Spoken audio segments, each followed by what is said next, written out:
Can you say hard hats, folks? Hard hats, lunch pail, steel toe boots. Anything short of a championship this year is a failure. Look at this boomer right here.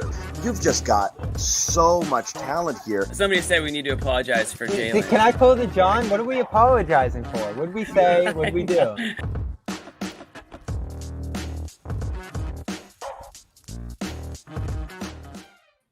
Jamie. Jonathan. What's up, buddy? How are you, buddy? Good to see you again. How are you? Good to see you as well. Did I miss the last show or did you miss the last show? What happened? Did we You missed you were at the game, John. Why don't you tell everybody how much fun you had at the game? Yeah. You went to the Memphis game.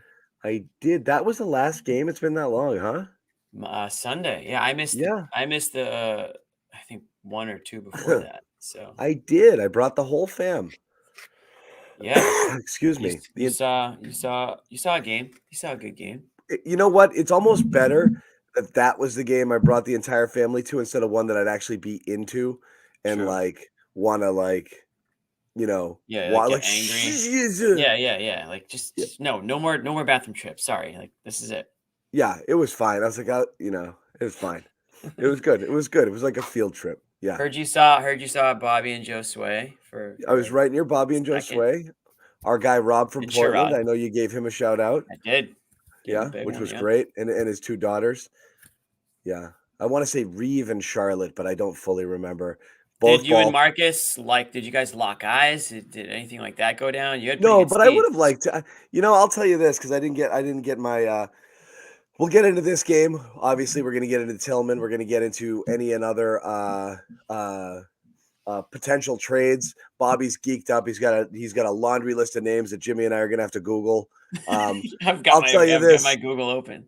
I'll tell you this, man. Sadiq Bey fits nicely into that Grant TPE. Yeah, you think they'll do that? Oh, I don't know. I know Josue's friggin' swing. He's all set for that. Josue is going to take a couple victory laps if it happens. He'll be a really happy guy. I honestly really do like Marcus Smart. I didn't get a chance to say it, and I always have. I just like the guy. No, I mean, I just like the guy. I like that he's here. I like, I like how much he loved being here. I like that he likes us. I like that he likes us. I really do. Because not everybody does. No. And I know Bay isn't that good, and people are saying it in the chat, but he's really good against the Celtics, and that always changes your perception. No doubt about that. And I actually think he's gettable because he isn't that good. Stay on topic, John. This is Marcus Smart, man. I love Marcus. I really do. And it was, it was nice seeing him there. I'm glad he got his due. I'm glad, people gave it up the whole game for him, and that was really nice. We like that he was named the hero among us, too. We thought that was he's totally deserving of all the love and adulation. There's no reason to feel anything but positive vibes toward Marcus Smart, even for the people who wanted to trade him or didn't think he was the answer. We're going to talk about what the Tillman minutes also mean for Luke Cornett and Neemias Queta, and whether Tillman slides into whether he slides right into the rotation ahead of one of those guys, or if he's basically just defensive Mike Muscala. So we'll see. How dare you? How dare you? Now we all have to drink because you said Mike Muscala. So yeah.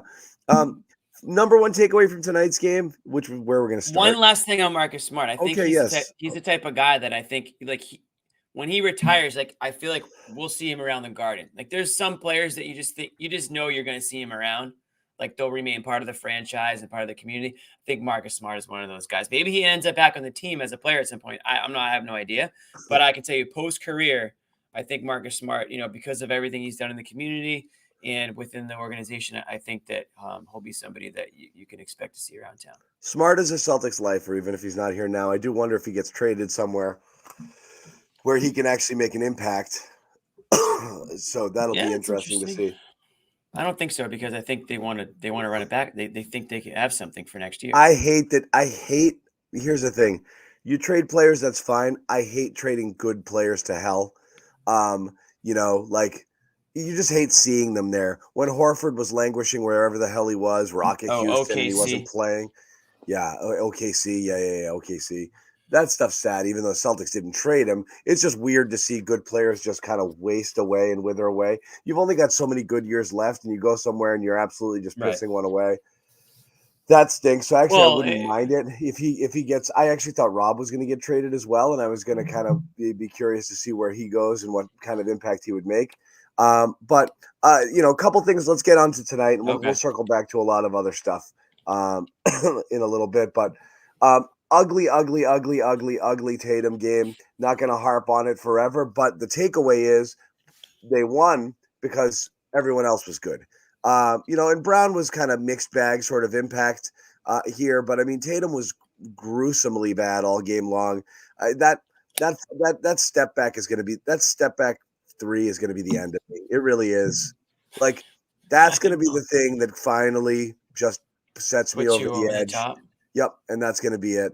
I can't take it. And I think they were giving Tatum some attention early. I think they were sending some doubles his way, and he kind of ended up not going to the basket and then leaned into that other stuff.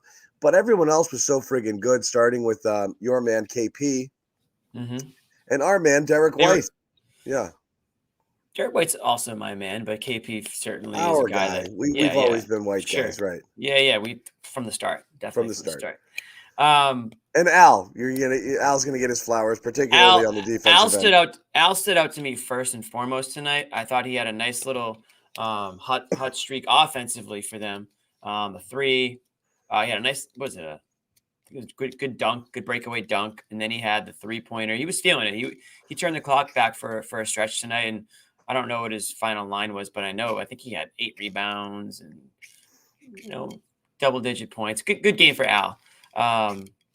Porzingis, they were playing bully ball with Porzingis tonight. They were trying to get him in mismatches. Obviously, like anytime he saw Trae Young, it was just over him every single time. That's most of the league, but certainly tonight was another example of that. And so I thought those two stood out. And who am I missing? Oh, yeah, your guy White. White had a good, solid all-around game as well. Brown was quiet in the second half, I thought, but didn't really stand out to me one way or the other. And then you already mentioned Tatum. Just, I don't even know what to say about it, because when it does, like, it falls just enough where he's got to just keep taking them. So it's like, what are you going to do? You'll go crazy, and you probably are going crazy, getting angry about his shot selection. I do think that, and I know we had a comment earlier, say someone needs to bully him into going to the rim more. He's so good when he goes to the rim. I don't even know why he needs to be bullied. He's developed some really good moves on his way to the basket. His ball handling's been better. He seems smoother, and he is stronger. So you would think that he would go to the rim more, but you know what, John? It's not as pretty. It's not as pretty as the step back, fade away, WWKD. Three-pointer. What would Kobe do? Right. You know? Kobe would take that shot and a lot of times miss that shot. People don't want to talk about that, but not the most efficient shooter, Kobe. Rest in peace. But I'm getting reports from the press room. Joe is being normal tonight. Oh, okay. So like eerily. Newton, there goes that segment. Here's my eerily normal. Eerily answering questions. Can you be that? I'm not sure. Is it weird when someone's not weird? That it makes me nervous. We're just gonna take it. We can't. Damned if he does, damned if he doesn't. We got to give him his. You wonder if someone tapped him on the show and was like, "Hey, Joe." Like he was on the Sports Hub earlier today too, and I thought he was fairly normal too. So maybe you should have him a normal day. Are you a God-fearing man? Right. How much do you make? Yeah. So who'd you vote for? So Israel, Palestine, where do you land? Like, right. Yeah. No, Joe, leave it alone. Yeah. Joe Bot is malfunctioning. Normal for Joe or normal for, You're going to get weird Joe, I think, more likely after a poor game than a good game. A poor Zingis game? Hi, Sherrod. No, not a poor Hello, Zingis. fellas. Can you hear me okay? Yes. Hey, Sherrod. Right. What up, dude? What's up, man? Just living, coming up with ways to hype up Mr. Porzingis. Always. We got word from the press room that Joe was being normal, and that made us concerned. Yeah. Yeah. Why? We got worried. No, I mean, like, why is he being normal? I don't know. Sherrod, by the way, you look broken and clock. sound great. And I bet you smell great too. I don't know that, but I bet she smells great. Yeah. I've never known him not to. There's a couple. You smell great. Yeah. A couple guys in the press famously don't smell great, but Sherrod's not Jimmy, one of those guys. Jimmy, you're putting people's business on the streets like that. I'm not saying who. There's a couple guys out there, but I think we've all been in the scrum. Yeah. Yeah, we all been in the scrum. Sometimes not you, Sherrod. Sometimes we don't want to get a little closer. Right. Yeah. Yeah, pick and choose where you fight. Yep. So how much have you guys talked about Porzingis? Really nothing. We haven't really talked about anything. I talked about Marcus Smart, my children, Xavier Tillman. The fact that Jimmy and I are probably going to call him Peanut Tillman a lot. He is a grown-ass man. Sherrod, how about this? Yeah. What jumped out at you in this game? What's the first thing? Who was Porzingis. Porzingis, yeah. Okay. I mean, he was the one guy among their top-tier players who looked like a top-tier player. Although Derek White did what, I've been championing for him to be the go-to guy in the fourth quarter, and this was another example of why Derek White means so much. Well, Porzingis was the story of this game. They had no answer for him. The one thing that was a little perplexing, and I don't think they'll get into it in the postgame because Joe being normal probably won't touch it, but they were getting pretty much anything they wanted at the rim. They wound up shooting something ridiculous. For most of the game, they were shooting like 70-80% on twos and like 40 or 30% on threes. And it just raises the idea, maybe we should look for more twos, seeing as though they can't guard us when we're shooting twos. That's not sexy. That. It doesn't get the people going. No, if you want to knock normal Joe off his orbit, that's exactly the type of thing that's going to do it, Sherrod. Which is why I'm with you and not Joe. Because it's just I think more times than not Joe is spot on about the three ball and its power as a weapon for them. But every now and then they'll have a game where you're looking around and you're like, layup, miss three. Can we go back to that layup thing again? Because that was kind of working for you. But this was a good win. This was a bad Hawks team. Guys are hurt, injured, and and they just handle their business. I mean, you just got to win these games and move on. That's really what this was about. Yeah, it was a do your job game. And again, nice. The one thing that we said here is you get you get good contributions from some of your other guys when Tatum has the type of game that he had tonight, which was poor. Is he shooting 70%? And when Brown disappeared, I think had one shot attempted the entire second half. He was incredibly efficient. It was weird. And he was going to the basket, and he was not just relying on threes. He took a couple, and that was it. But he's 7 for 9 from 2, 6 rebounds, 6 assists. I think the Celtics had 4 guys with 6 assists or more. 33 as a team. They're moving the ball. They were getting where they wanted to go. They could get to the basket. They were shooting extremely well at the rim. We saw All-Star Al made an appearance. They shot 49 friggin' threes. Right. It was just a weird game like that because it was so blatantly obvious that they should just keep going to the rim that when they didn't, it was just like even the most diehard shoot the three fan was like, they should probably go to the rim a little bit more because this Atlanta Hawks team had 0 rim protection. There was one point in the game where Tatum was matched up with Trae Young, and we know Trae Young is not the most defensive-minded player, but he did something that I haven't seen really in a while. He literally looked at Tatum and did not move, only except his head swiveled as Tatum went past him for an easy bucket. And I'm like, can we get just even to pretend like you want to put a little effort in at that end of the floor? No, not what he does. Not who he is. No. But he's but everyone wants to talk about how much he's an all-star. And then you got a guy like Derek White who plays like an all-star should play. So what I will say to that effect, and I don't disagree with it, is you can't be that bad at defense and still be considered an elite player. That's the problem. I mean, unless you are like Steph Curry during his God phase, and be on a team like the Warriors that's so good everywhere else and has such a good system that they can comfortably hide you, all game long. But when you're on a team that doesn't play defense pretty much 1 through 5, and you are not only a small guy who's going to constantly be hunted on switches and mismatches, who also gives next to zero effort, that's a lot of strikes against you. So I do think it knocks him down several pegs. Jimmy and I are offense first guys always, in terms of like, that's the hardest thing to do. And guys who can create their own shots and make buckets are worth, that's worth a lot more than a guy who's just, good offense beats good defense. But it's also it's a premium skill that not everybody possesses, right?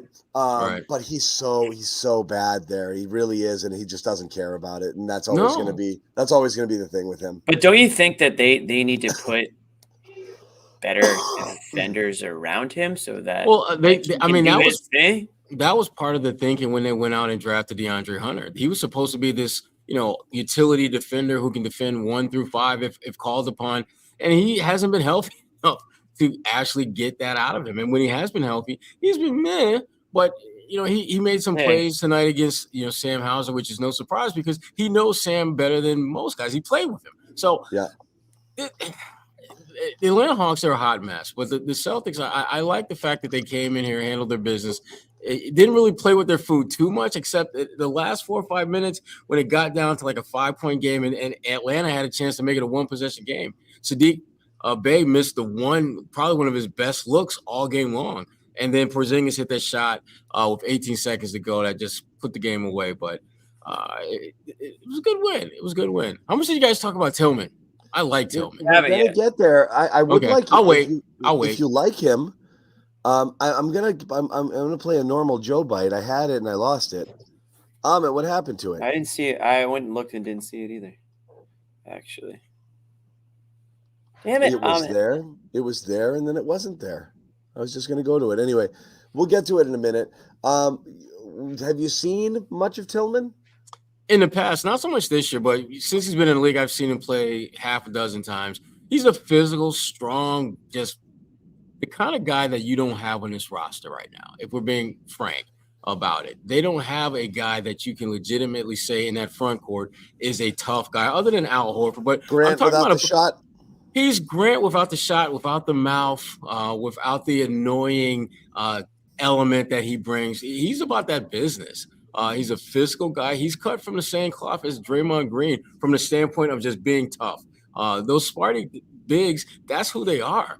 They're not punks. And I think he's a guy that when I look at what they gave up an end-of-the-bench guy in Lamar Stevens, a couple of second-round picks for an 8th grader and 11th grader currently. And they got a guy who is going to be a situational rotation guy. Like if they're playing a team that's physical, he's a guy that you can throw out there for 5 or 10 minutes and feel comfortable and confident that he's not going to back down, or he's going to give you something. And that's at this point, when you're trying to win a championship, you want as many guys who can give you one great game in the playoffs and help you get a win. And that, to me, that is how he's going to earn his keep with Boston. Give them one game where they need you to play at your best, and that gets you over the hump and gets you past that game. Yeah, go ahead. So I poured over the YouTube highlight reels. Extensive research. As I've been known to do whenever there's a player that the team acquires that I have no idea who he is. Yeah.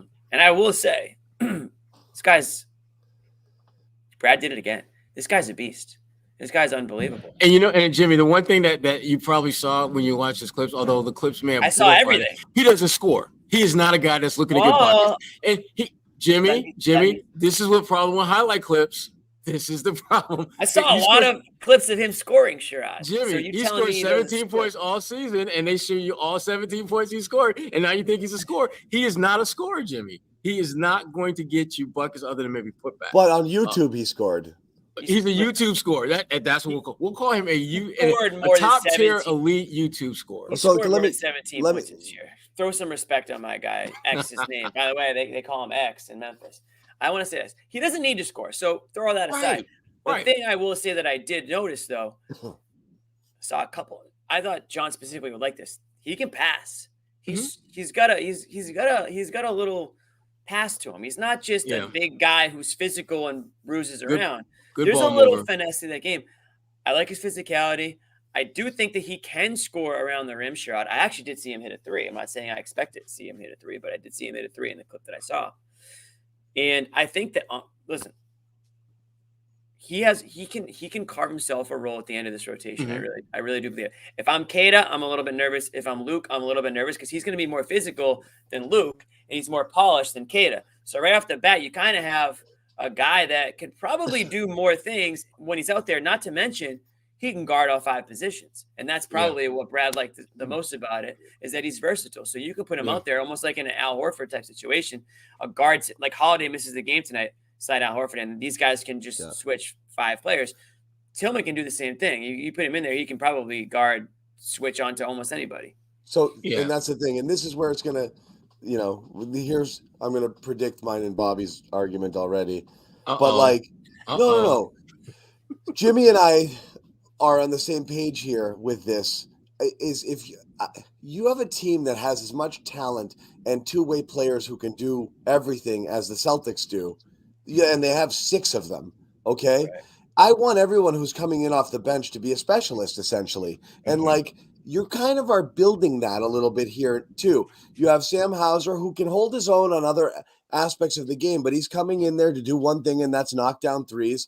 Peyton Pritchard's your little Vinnie Johnson microwave instant offense second unit guy. If he can get it going, sometimes he can give you what you need off of that. And what were you kind of missing? Toughness. And what did you miss most off of Grant? Not him being able to hit a corner 3. You got enough guys in the lineup right now who can do that. You kind of missed a little bit of the toughness, the switchability, and the guy who could come in and defend multiple positions. Tillman's a better defender overall than Grant. He is. He's better. You can put him on other teams' top players when he's in there. I think that's one elite skill is better than being okay at a few different things. And I think that that's what you needed here. And you're not going to get perfect players for the type of stuff you're giving away. 2nd-round picks and Lamar Stevens. That's not going to get you a lot. So I think you got a pretty good. I think you got somebody pretty good. But I'm saying that's not going to get you a guy who's going to play starter minutes for you, but you can get a role player who fills a specific need. I think it's a great get. So I like that a lot because it does fill a ton of holes that they had all kind of in one shot.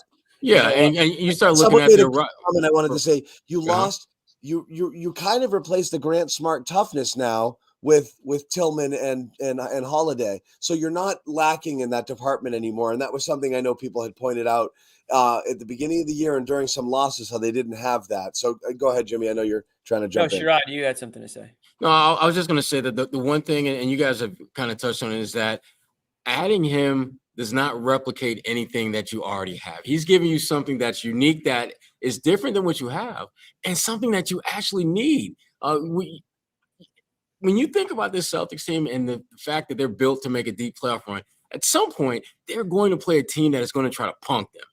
It's probably going to be Milwaukee, and you're going to need someone who's going to be like, no, it's not happening under my watch. I mean, I'm waiting for the day when someone hits Tatum with a hard foul and somebody responds in this team besides Tatum.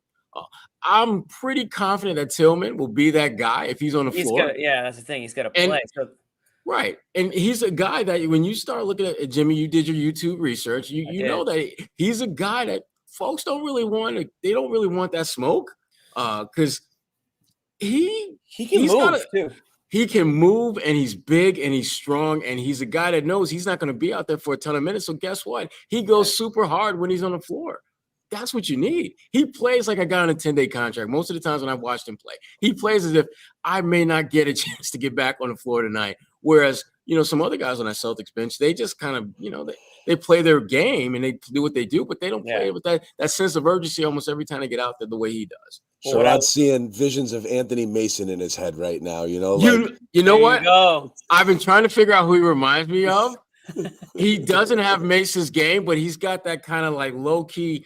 I really don't want to mess with that guy tonight because he might knock me 5 rows back. So let me just play my game and do what I do and just keep my mouth shut. old school game to him. He is. He is. Yeah. Which they like. He is. You mentioned He's also 25. He's got that look of a guy who's 25 going on 43. He came into the league. He was a 38-year-old when he came into the league. He's a 35-year-old man. He's seen some shit. Yeah. He's like, I can't believe this shit. I love those guys. He's like, you got me playing with these kids. And they're like, but you're a rookie. But that's not the point. You got me playing with these kids. They don't know how to play the game. Yeah. One thing I don't know about him, I don't know if he can set screens. Nick says he can.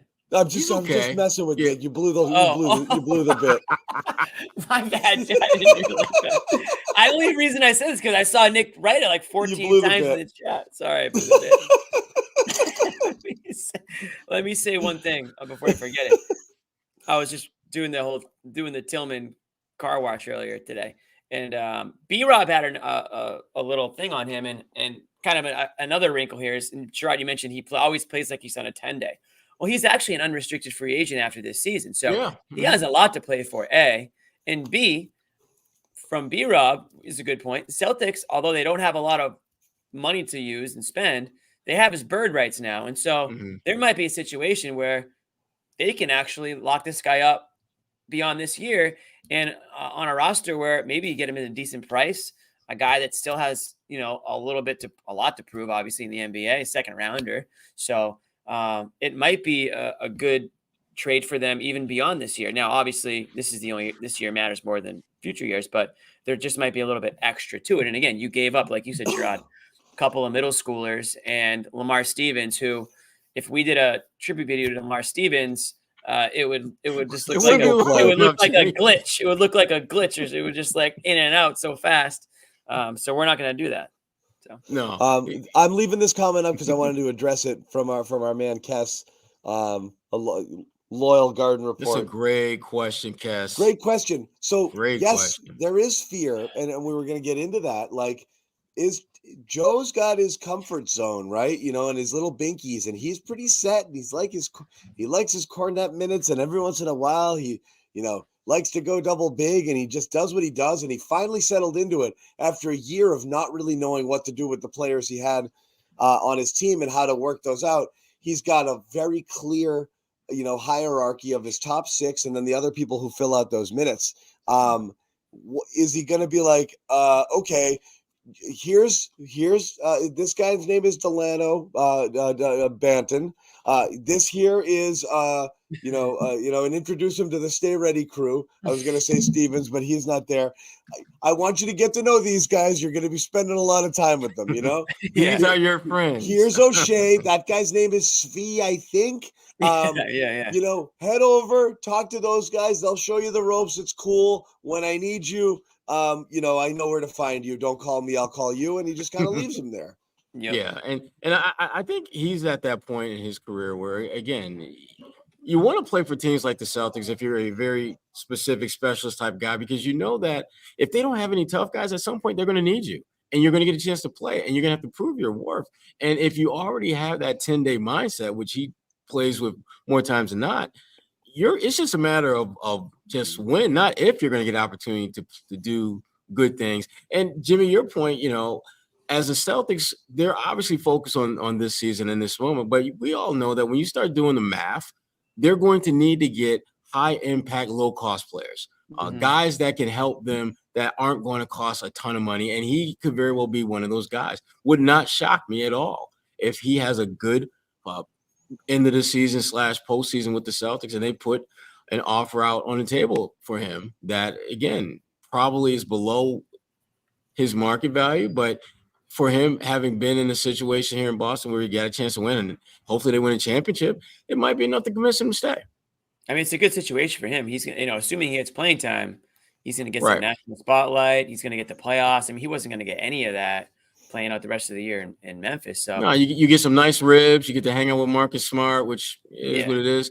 In Boston, you get a chance to get a duck boat parade. You get some clam chowder. Yeah. Doc, right. You get the North End. Get them ready. Real quick, we're going to hear from normal, boring Joe in a second. We're going to talk a little bit more about Luke's boy. I've been saving this conversation, but whose minutes are impacted? Luke's boy? I've seen it speculated. Cornet's still safe. It's Keita who's going to lose it, but I don't know. X-Man comes in here and does his thing. I think that he slides in ahead of both of those guys, particularly because you can play tough in the playoffs. You know, you can play defense in the playoffs. You know, Luke is always the, you know, it's you don't know what you're going to get here. So I think Luke's more finesse, maybe a little bit more finesse. I don't know. But we'll see. Real quick message from our describe him much, but FanDuel, baby, get in on the big game. Props. I know Jimmy Toscano is a big prop bet guy. He loves them.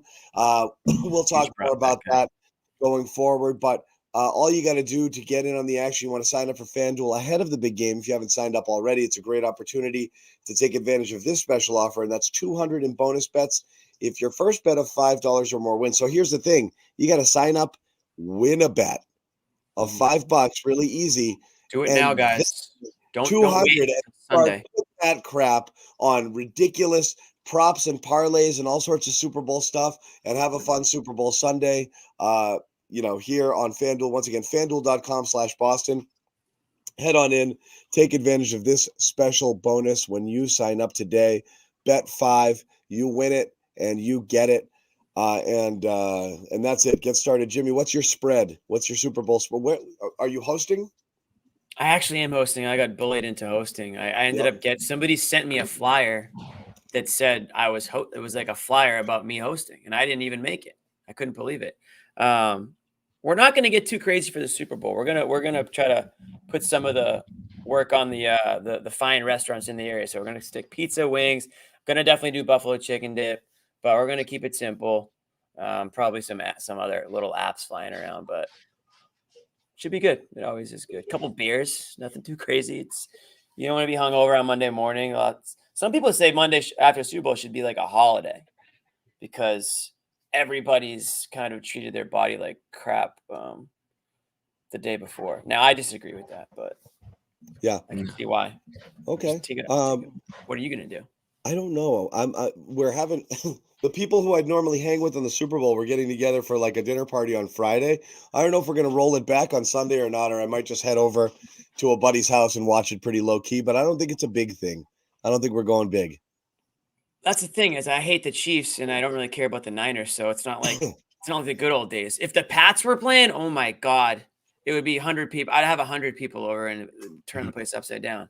Sherrod. This was a strike beard, by the way, and yes, I got to get rid of it because the gray beard comes in. That's why I shaved it in the first place. Is the strike over? Yes, it is over. Oh, I missed that. Kids have been back this week. That's good, I guess. Yeah. Did the teachers get what they wanted? We'll talk offline. Anyway. Wait, what was I gonna say? Oh, real quick. It's occupied too much of my headspace to get into real here. Quick. Yeah. The pizza that I'm thinking about getting, there's a Sally's pizza that opened up in Woburn. It's Woburn, it is. You're gonna have to order Should I order it now? You needed to order 2 weeks ago to get a pie there. Really? Oh my God, I didn't know that. It's been bad. I don't think they'll even take your call. No, I'm not kidding. What if I just show? So I can't show up Sunday. On a regular day, they will not even take your call. Wow. So I should probably get that out of my head for Sunday. That's what I was. Yeah. Thinking. You got to get your Buffs Pub order in early too. It's right around the corner from Sherrod. You got to get that. You got to get that's my guy. Early. I knew it was like a hot pizza right now. I didn't know it was like. It's one of those. You know what? The same thing happened when they opened the first Frank Pepe's in Chestnut Hill. They wouldn't answer their phone. They literally just couldn't handle the volume of it, and they were just like, please stop calling us. So that's what they're dealing with now. Massive lines on weekdays. They're not picking up the phone. You might order a pizza and you won't get it for like 9. It's really, really hard. I probably shouldn't even do it on Sunday then. That's going to be a disaster trying to time it and everything. There's a Joe's Pizza in Cambridge too. Joe's is a great slice shop in New York. But anyway, we did want to get into Normal Celeste Joe. is Normal Joe. Yeah, let's play this. Let's see your Here he is talking to Gary in a Normal Joe sort of way. Oh boy, coming in that trade. What's kind of your thoughts on him, and what do you think? That's Bobby. Toughness. He can pass. Skilled. High IQ. Obviously a good defender in pick and roll, and excited to have him. And be important for him to get up to speed, kind of on our defensive schemes. And I think he'll give us some versatility. Okay. I like Weird Joe better. I do too. I take it back. Give us Weird Joe. from now on. Let's ask him about 3-pointers. Did it take too many threes? That's a way of activating Word Joe. That's like almost like the cheat code to activate Word Joe. There's a couple things that. Why did Ahmed give me that? He's been spoken to. Ahmed just was spoken to. That's good.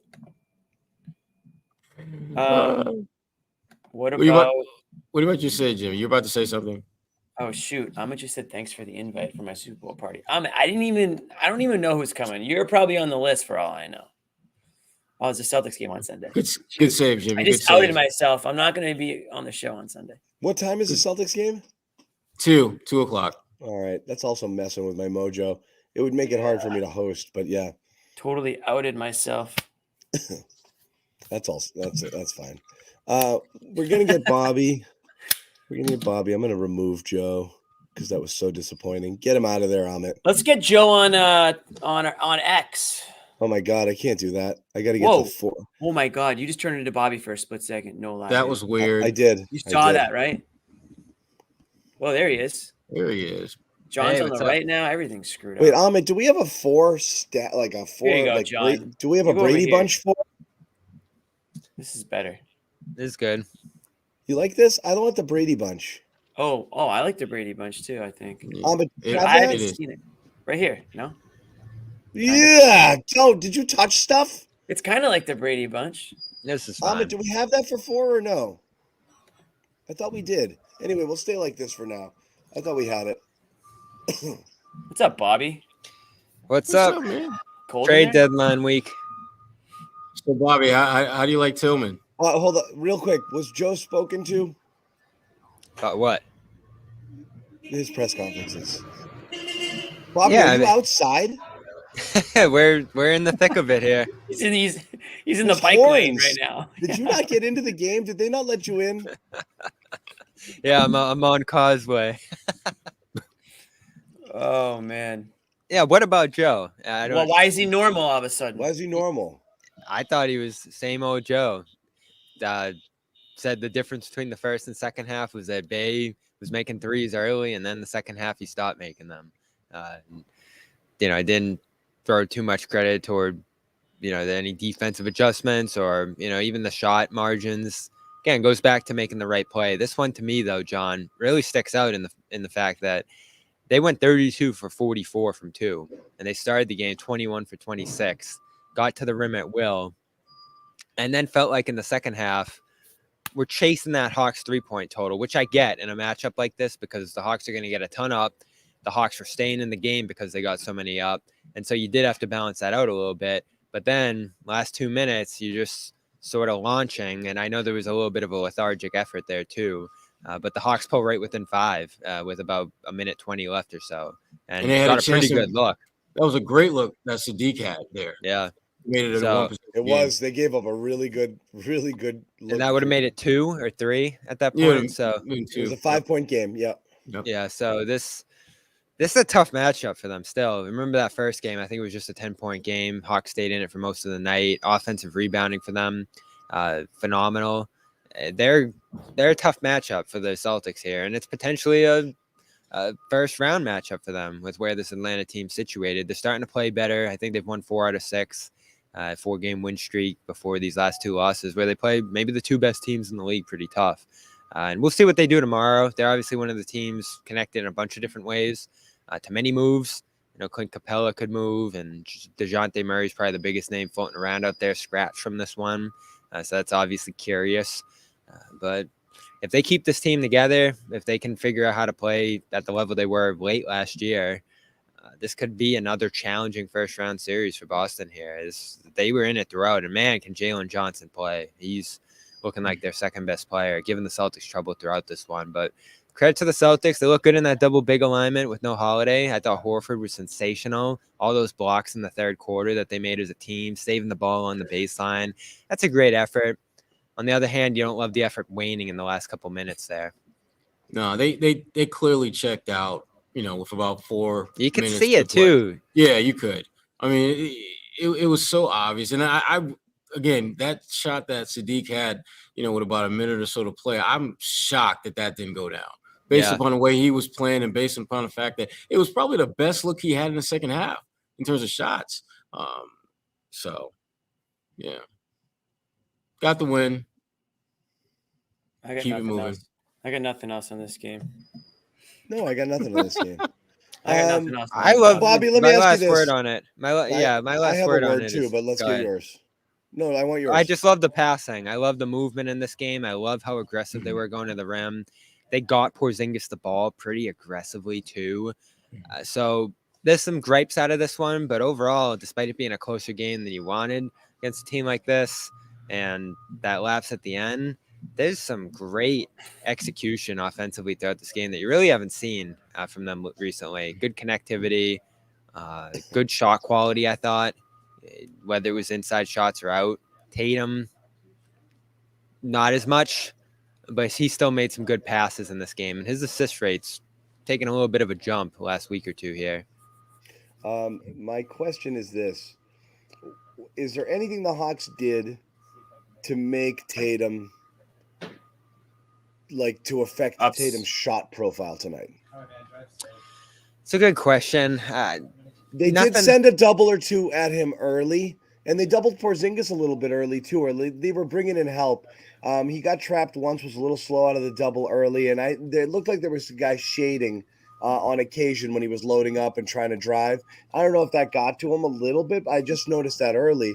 But other than that, it looked like he was kind of setting guys up for that step back a little bit too much tonight.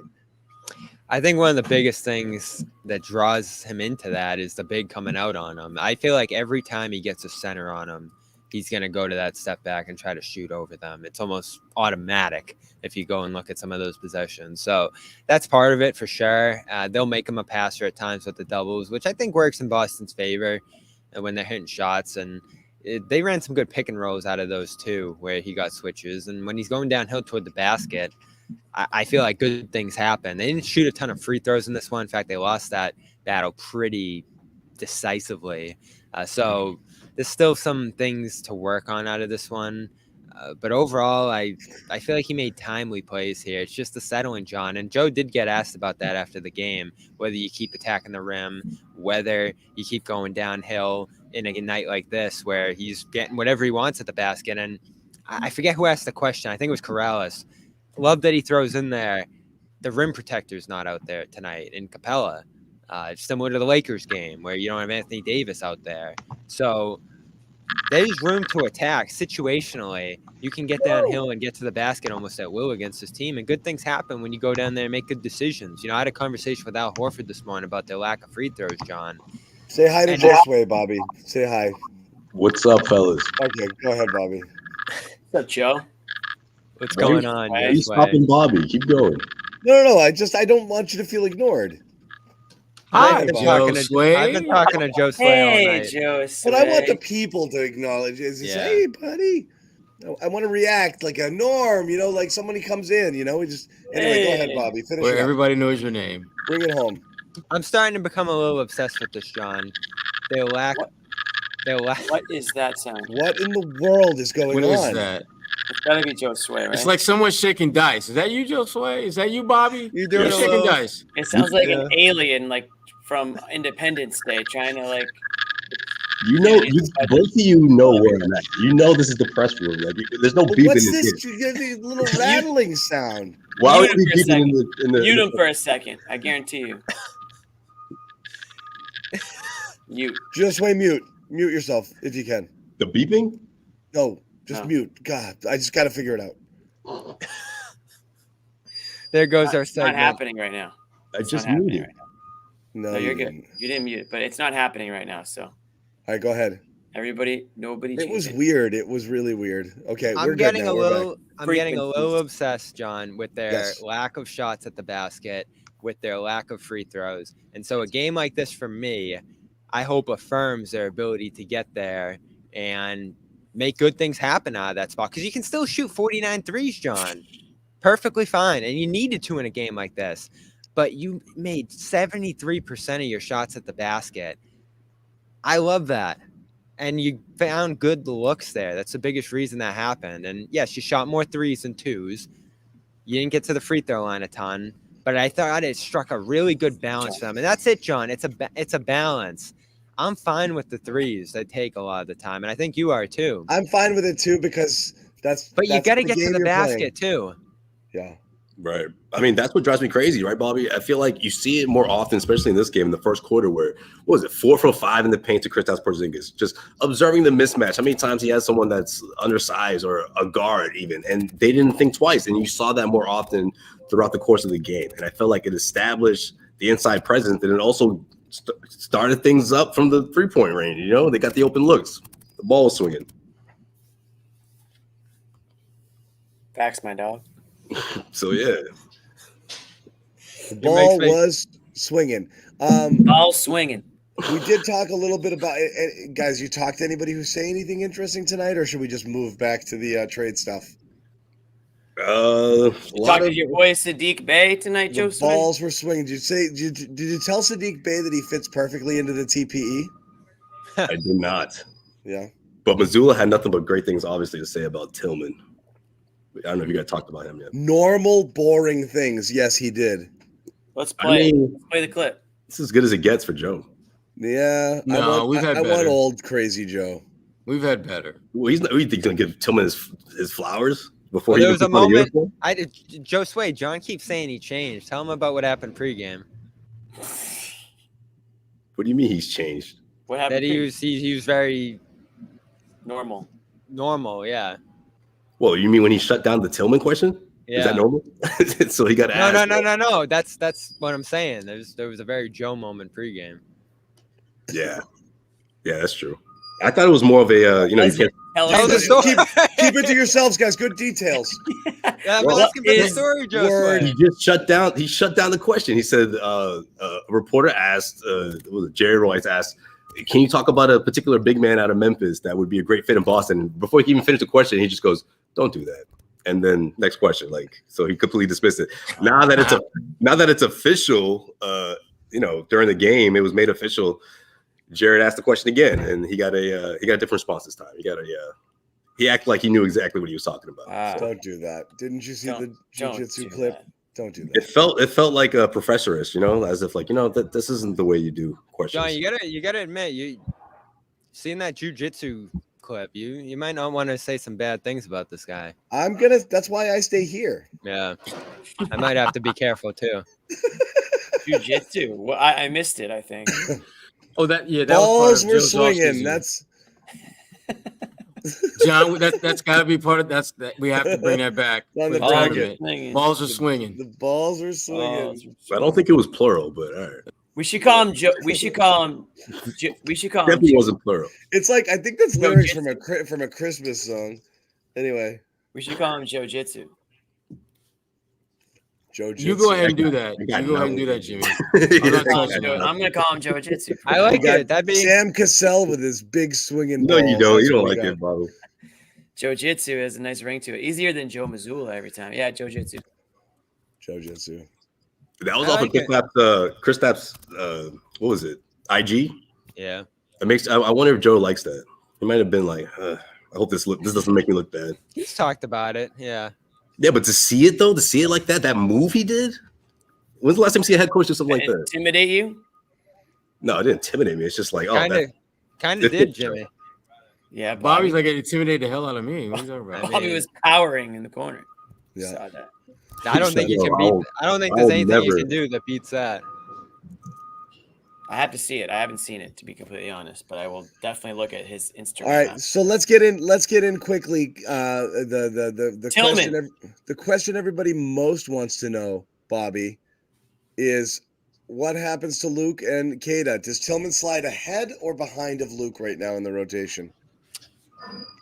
I think he's ahead eventually once he gets things up to speed. And yeah, I mean, Joe said one of the biggest things that actual substantive thing I think he got out of that comment about Tillman was that he's going to have to catch up defensively. And I talked to Porzingis about that in the locker room, and he said it's a lot. Your processors just spinning constantly playing into this defense because you're changing matchups, you're switching a ton, you're constantly adjusting to what coverages you're playing out there. And obviously we've seen them go to some zone and some presses and other things this year on that end.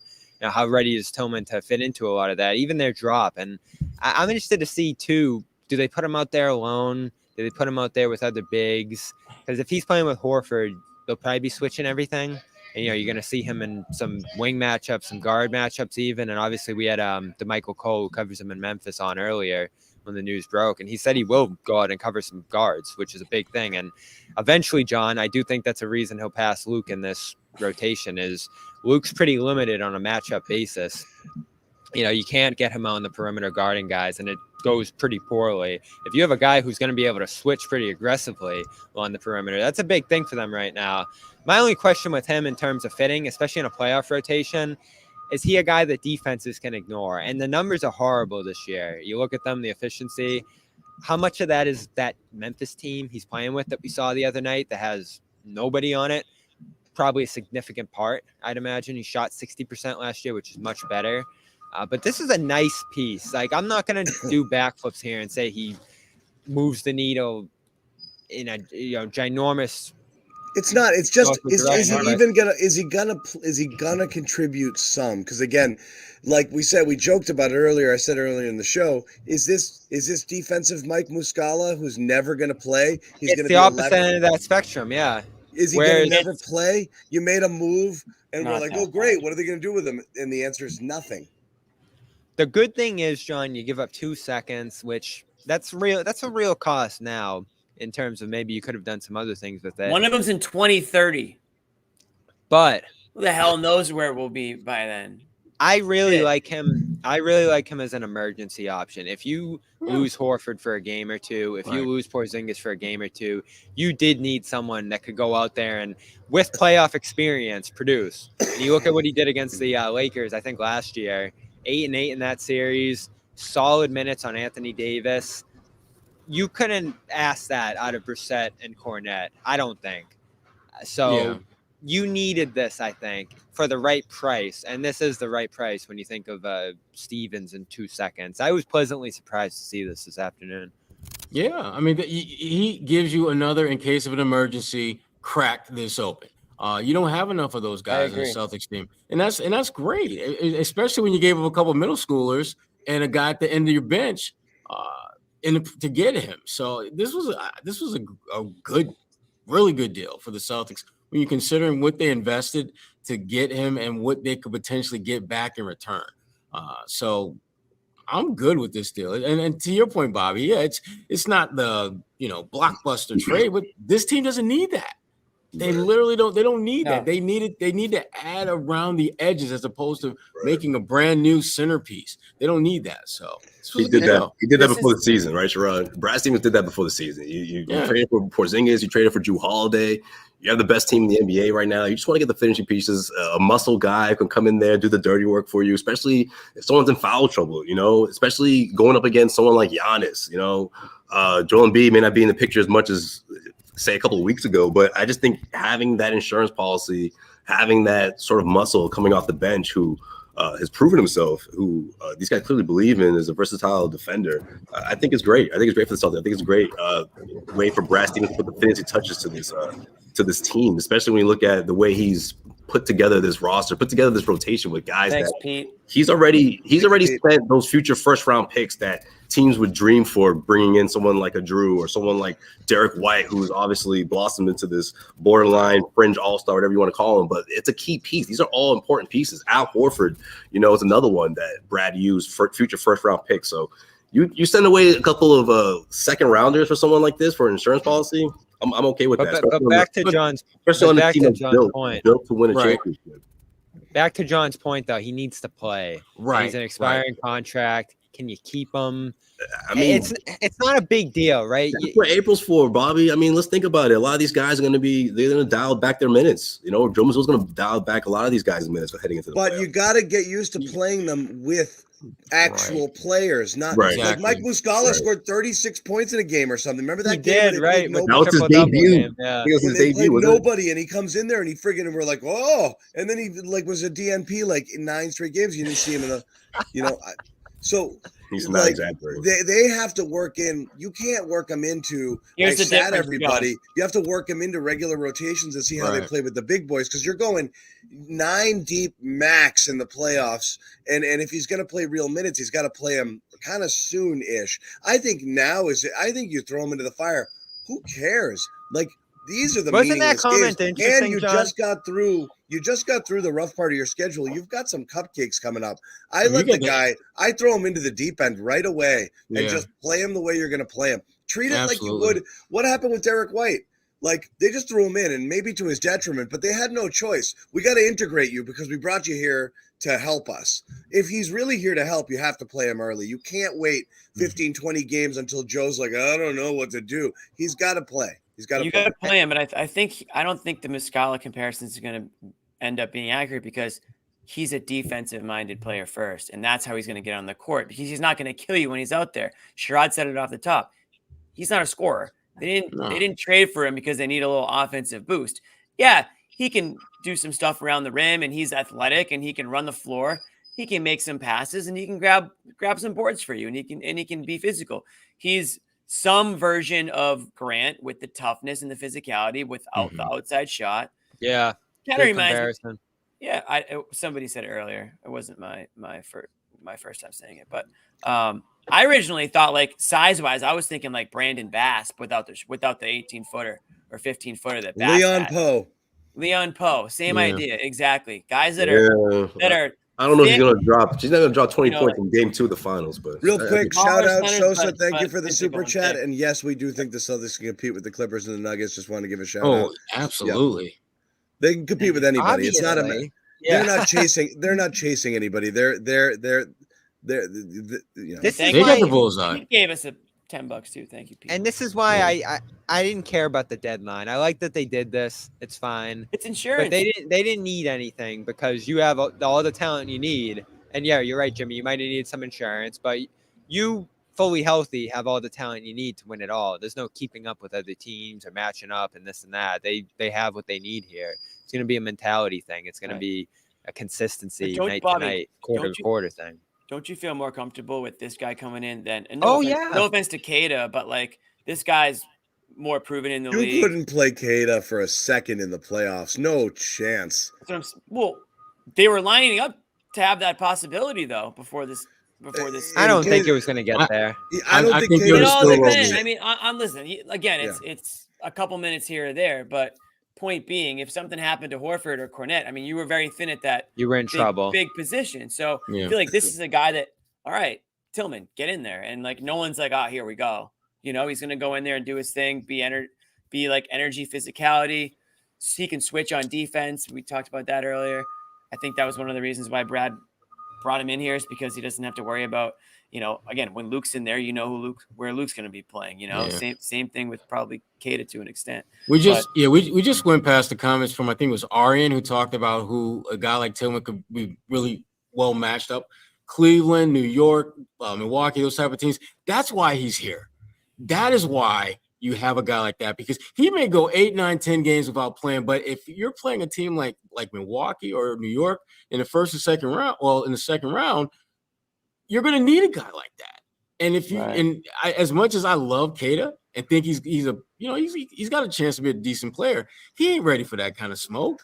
This is a good point too. Is right now, from a physical standpoint, you're having Holiday match up against physical guys simply because he can bang with them instead of Porzingis. So this changes that too. Obviously not in the starting lineup, but you have another guy in there who can come in and body. And I'm going to keep going back. I'm going to keep going back to what you said though, John. Does he have Joe's trust? I know he has John's. Not yet. And can he get there in time? Because Cornette has Joe's trust. He knows he can play the system. He's comfortable with him. Is that going to be the guy he leans on in that dynamic there? Because, John, he didn't sound very excited about the possibilities of using him there. It's like, because he doesn't like you guys. Yeah, he's going to have to, get caught up and figure out this defense and this and that. It's because he was told to be normal tonight, and it took all the wind out of his sails. You know, like, he doesn't know how to act right now. That's why he's not excited.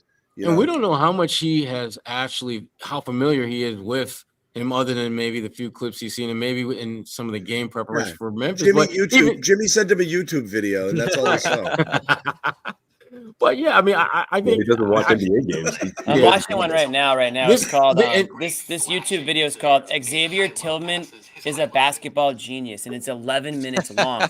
By Jimmy Toscano 4 months ago. Yeah, it sounds like you're narrating it. I was going to say narrated by Jimmy Toscano. Xavier Tillman is a basketball genius is the name of this 11-minute video. So yeah, I think they got.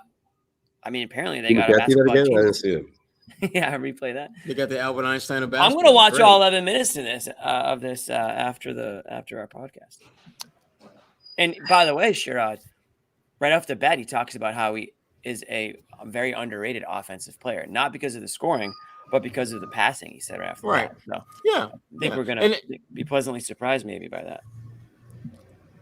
I can buy that, but the traditional way to get buckets, which is where you take the ball and you put it in a rim, I don't think he's very good at that.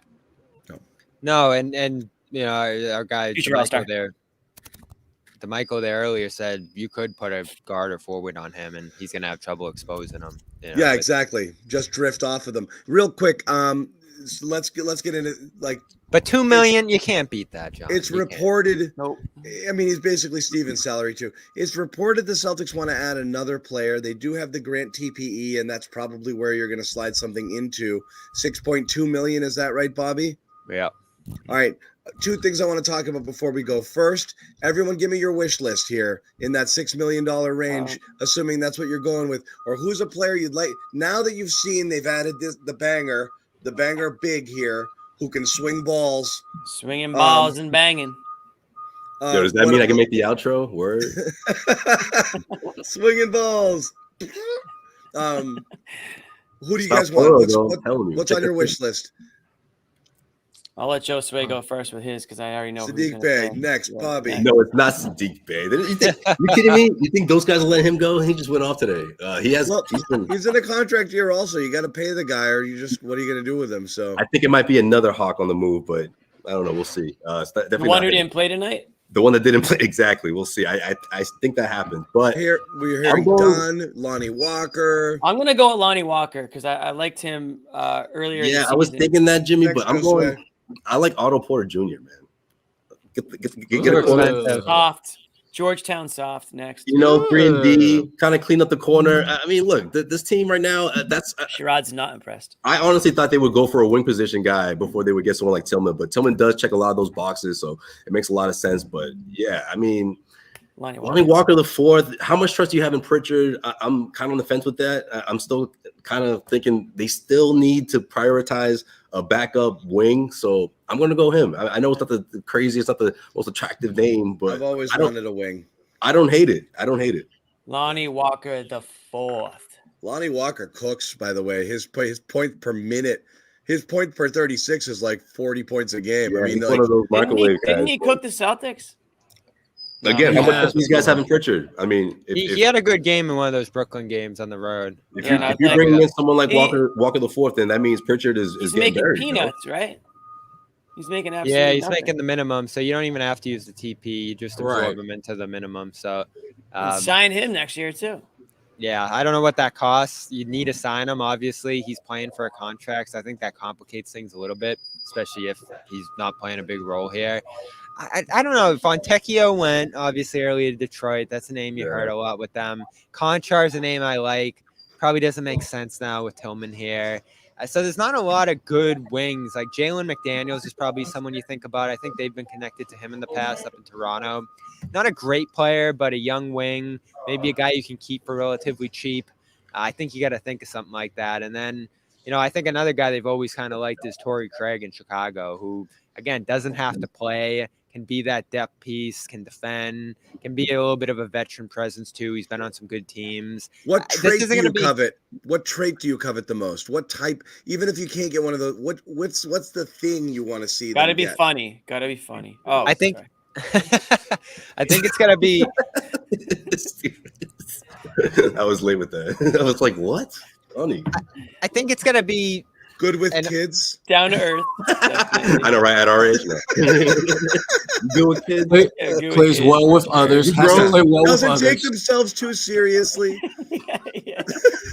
Swipe. Let's think about it. Let's think about just like the Tillman. What does that have to do with the players? Let's think about it like the Tillman example here. You're probably not going to need him, but in an emergency, what does he give you? I think if you're in an emergency where, let's say, Brown misses a game or something, can you put a big wing out there who can make a shot, who can, defend capably at that position with size? Because one of the big things we looked at with this bench, John, is they're good in their roles, but if someone goes down above them, you're not slotting in Hauser for, Brown, Tatum, or even like a White or Holiday. No, you're just saying crap. Yeah, you're just throwing them out there and saying, yeah. So, again, none of the names I'm listing are going to save you for a long-term absence with any of those guys, but Jalen misses one game. Drew misses one game. Can you throw out a Jalen McDaniels in that case and get some good minutes from him? Can you throw in a Torrey Craig in those situations and get good minutes from him? Here's the last thing I want to hit.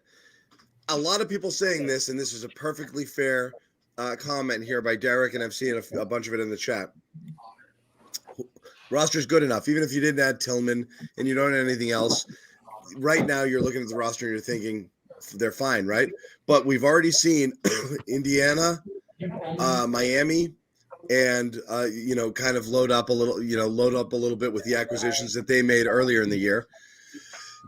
What other team are you worried is going to do something big and possibly, if not leapfrog, you get up into your stratosphere? Bruce Brown. I don't know. Or bigger, swing big. Who you worried? Bruce Brown is sweet. I always feel like Milwaukee's going to find a way to do something. I'm thinking Brown. Big. But don't they have to, though? You think they go big, bigger? Yes, yeah, combine all those contracts, all their picks, and take a big, somebody's talking today about LeBron moving. I'm not saying LeBron, but I'm saying a big move. Anybody worried? No, I don't think they can, John. I don't think they have enough. Like, let's say it's Murray in this case. He's probably the biggest name. They've been interested in Murray. They'll probably put everything on the table for Murray. But is 4 seconds, Portis, Connaughton, and Payne enough? They need first. They don't have any first. They don't have. They can't do it. Yeah, they don't have anything. That's why I can see them trying to getting someone like. I hate to say it, their season's starting to feel a little like that 19 Celtics season. You just keep thinking it's going to turn around at some point, and it never does. I'm not feeling that at all, Bobby. I worry about Indiana a little bit because they've got some interest. They've got some interesting pieces on their roster, and they got a coach who he's won a chip. You look at Indiana is a team that makes me a little bit nervous because the way that they're scoring the ball, if they were to maybe move out one of those offensive pieces and bring in an elite defender, they become a much better team because they're still going to be a team that gets a bunch of points no matter who they unload, as long as it's not Halliburton. If they can add a elite wing defender or post defender, they could be a team that could make things interesting. New York worries me. Safe to say they're not moving Halliburton for another move, but I think it's very safe to say that, Jimmy. Yes. Yeah. Listen, Indy. I've been saying Indy for the last month or so now. You think they could beat them though, Jimmy?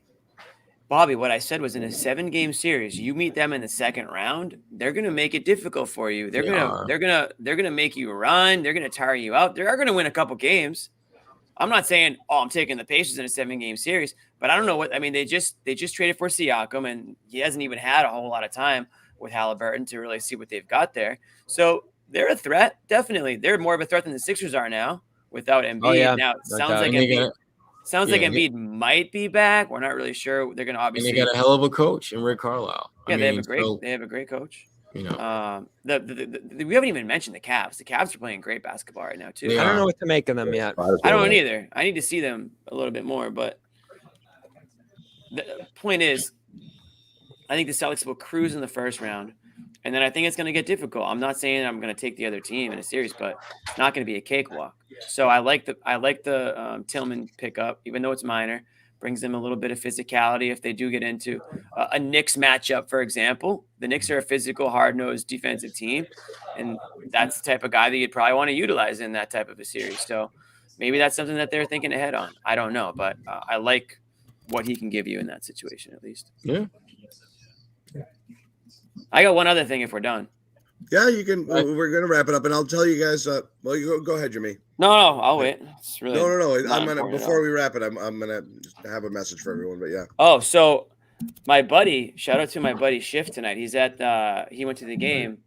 He was at the Harp before the game. Okay, the Harp is the restaurant bar across the street from the TD Garden. Mm-hmm. Guess who comes strutting in the Harp tonight? None other than Wick Grossbeck himself. You didn't give us a guess. I know that was the quickest guess. What I was gonna say, Tillman. You weren't gonna guess it. I wanted to get to it. He walks in, comes strutting in, says something to the staff. Wick opens up a tab for the entire bar at the before the game tonight. So nobody should be worried about Wick's money. I thought he was poor. Here's your second apron. I thought he was poor. I got your second apron. Yeah, I got your second apron right here. I don't want anyone saying, "Oh, the Celtics aren't going to pay," because if Wick's opening up tabs at the bar and he went around, apparently he went around to the tables and said, "Hey, thanks for being a fan. Next round's on me." So he actually pulled out the wallet tonight at the Harp. So if you were at the Harp, you got yourself, I think you got yourself a free drink. But Cincoro. Hey, he's obviously Cincoro must be selling. He's probably pushing that. Yeah, everyone had to have Cincoro. That stuff is good, man. Seriously, it's really good. Yeah, really, it's pretty good. Yeah. Anyway, so money ain't no thing. Meanwhile, John Henry, don't get me started on that guy. John Henry.